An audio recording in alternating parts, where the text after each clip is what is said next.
Le compte de produits et de charges. Le CPC. Bienvenue dans votre chaîne, Gestion. Dans cette vidéo, nous allons étudier les produits non courants et les charges non courantes.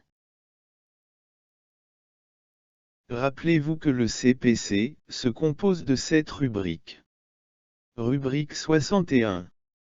Charges d'exploitation. Rubrique 71. Produits d'exploitation. Rubrique 63. Charges financières. Rubrique 73. Produits financiers. Rubrique 65. Charges non courantes. Rubrique 75. Produits non courants. Rubrique 67. Impôt sur les résultats. Rappelez-vous aussi qu'on peut classer les charges et les produits en 3 niveaux. Le niveau exploitation, le niveau financier et le niveau non courant. Activité exceptionnelle. Cette activité regroupe toutes les activités qui ne sont pas liées, ni à l'exploitation normale, ni à l'activité financière de l'entreprise. Elle concerne des événements de nature inhabituelle et non récurrents, qui ont pris naissance au cours de l'exercice considéré. Quelle est la composition détaillée de l'activité exceptionnelle? Rubrique 75. Produits non courants. Rubrique 65. Charges non courantes. Poste 751. Produit des cessions d'immobilisation. Poste 651. Valeur nette d'amortissement des immobilisations cédées. Poste 756. Subvention d'équilibre. Poste 757. Reprise sur subvention d'investissement. Poste 656. Subvention accordée. Poste 758. Autres produits non courants. Poste 658. Autres charges non courantes. Poste 759. Reprise non courante, transfert de charges. Poste 659. Dotation non courante. Rubrique 75. Produits non courants. On appelle produits exceptionnels les produits hors gestion courante de l'entreprise. C'est-à-dire tous les produits qui ne sont pas liés à l'exploitation normale et ne sont pas de caractère répétitif. La rubrique 75, produits non courants, regroupe les postes suivants. 751.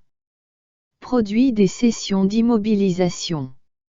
Ce poste enregistre le prix de cession des immobilisations cédées par l'entreprise. 756. Subventions d'équilibre. Sont des subventions accordées à l'entreprise pour compenser la perte globale qu'elle aurait constatée. 757. Reprise sur subvention d'investissement. Ce poste enregistre à son crédit le montant des subventions d'investissement virées annuellement en produits, par le débit du compte 1319 subventions d'investissement. 758. Autres produits non courants. Il s'agit notamment des pénalités, dégrèvements d'impôts, rentrées sur créances soldées et dons reçus. 759. Reprise non courante, transfert de charges. Une reprise non courante permet de procéder à l'annulation ou à la réduction des montants des dotations aux amortissements et aux provisions non courants déjà constitués. Un transfert de charges enregistre les charges non courantes que l'entreprise souhaite transférer, soit à un compte de bilan, soit à un autre compte de charges. Rubrique 65. Charges non courantes. Il résulte de certains événements exceptionnels, et n'ayant pas un caractère répétitif.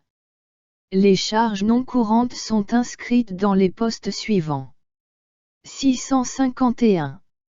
Valeur nette d'amortissement des immobilisations CD, VNA.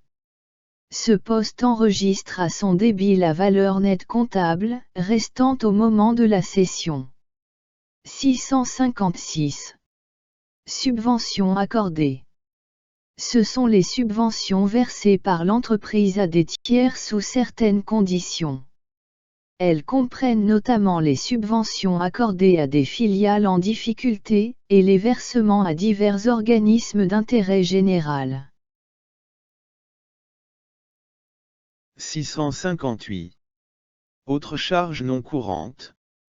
Il s'agit notamment des pénalités, des créances devenues irrécouvrables, des rappels d'impôts et des dons versés. 659. Dotations non courantes. Ce sont des dotations aux amortissements et aux provisions à caractère exceptionnel. Quel est le résultat dégagé au niveau exceptionnel? Produit non courant, moins charge non courante, égale résultat non courant. Rappelez-vous de s'abonner, de faire un like, et de partager la vidéo avec vos camarades.